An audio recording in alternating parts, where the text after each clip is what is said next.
ಆಗಿರುತ್ತದೆ. கர்த்தருடைய நாமத்துக்கு மகிமை உண்டாகட்டும். கர்த்தர் நாம மகிமை உண்டாகಲಿ. ரைட் அடிங்கப்பா.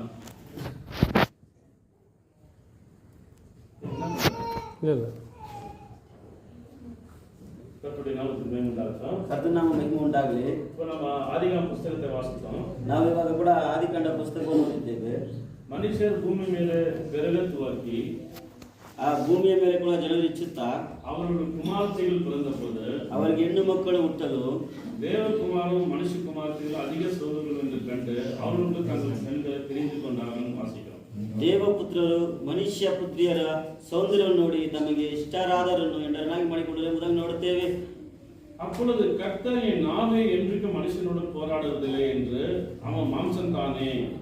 ನೋಡಿ, ಆಗ ಯೆಹೋವನು ನನ್ನ ಆತ್ಮವು ಮನುಷ್ಯರಲ್ಲಿ ಶಾಶ್ವತವಾಗಿರುವುದಿಲ್ಲ, ಅವನು ಭ್ರಷ್ಟರಾದ ಮೃತ್ಯವೇ.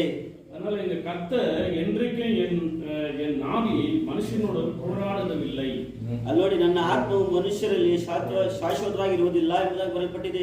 அதனால இன்னைக்கு நாம் இந்த வசனத்தின் மூலியமாக செய்தியின் தலைப்புக்கு நான் இப்பொழுது செய்தி என்று சொல்வது என்னென்றால், தேவனுக்கும் ಸಾತಾನಕ್ಕುಳ್ಳ ಹೋರಾಟ. ನೋಡಿ, ಪ್ರವಾದಿಯ ಮುಖಾಂತರವಾಗಿ ಹೇಳುವ ಆ ಒಂದು ಸಿದ್ಧಾಂತ ಏನೆಂದರೆ, ದೇವರಿಗೂ ಸೈತಾನನಿಗಿರುವ ಆ ಒಂದು ಹೋರಾಟ. ದೇವರಿಗೂ ಸಾತಾನಕ್ಕುಳ್ಳ ಹೋರಾಟ, ಸಾತಾನಿಗೆ ಇರುವ ಆ ಒಂದು ಹೋರಾಟವಾಗಿದೆ. ಕರ್ತನಿಗೆ ನಾವು ಎಂದ್ರಿಕ ಮನುಷ್ಯನೋடு போராடுதல் என்று கர்த்தர் சொல்றார்.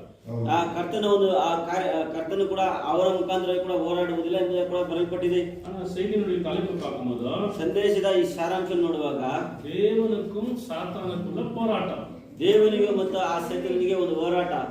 பாருங்கள், பிசாசு என்ன செய்கிறான்? ನೋಡಿ, ಸೈತಾನ ಏನು ಮಾಡುತ್ತಾನೆ, ಆ ಮನುಷ್ಯನಿಗೆ ஆவிக்குரிய காரியங்கள்ல அவன் போயிடக்கூடாது என்பதற்காக, ಆತ್ಮೀಯ ಕಾರ್ಯಗಳಿಗೆ ಅವನು ಹೋಗುವ ರೀತಿಯಾಗಿ அவன் தன்னுடைய பொய் வார்த்தையினால ಅವನು ಅದನ್ನ ಸುಳ್ಳು ಆ ಒಂದು ಮಾತಿನ ನಿಮಿತ್ತವಾಗಿ ಮನುಷ್ಯನ ವಶಪಡಿಸಿಕೊಳ್ಳುತ್ತಾನೆ, ಮನುಷ್ಯನಿಗೆ ಕೂಡ ಅವನು ವಶಪಡಿಸುವಾತನಾಗಿರುತ್ತಾನೆ. ஆனா இங்க ಆದ್ರೆ ಇಲ್ಲಿ ನೋಡಿ, தேவன் என் நாவு என்றைக்கு மனுஷனோடு போராடுவதில்லை என்று சொல்லி அவன் இருக்கும் போது மாம்சம் தானே, அவன் இருக்கும் போற நாட்கள் 120 வருஷம் என்று சொல்லுகிறான். ನೋಡಿ, ನನ್ನ ಆತ್ಮವು ಇಲ್ಲಿ ಬರೆಯಲ್ಪಟ್ಟಿದೆ, ನನ್ನ ಆತ್ಮವು ಮನುಷ್ಯರಲ್ಲಿ ಶಾಶ್ವತವಾಗಿರುವುದಿಲ್ಲ, ಅವರು ಭ್ರಷ್ಟರಾದರಿಂದ ಅವರ ಮೃತ್ಯವೇ ಎಂಬುದಾಗಿ ಬರೆಯಲ್ಪಟ್ಟಿದೆ.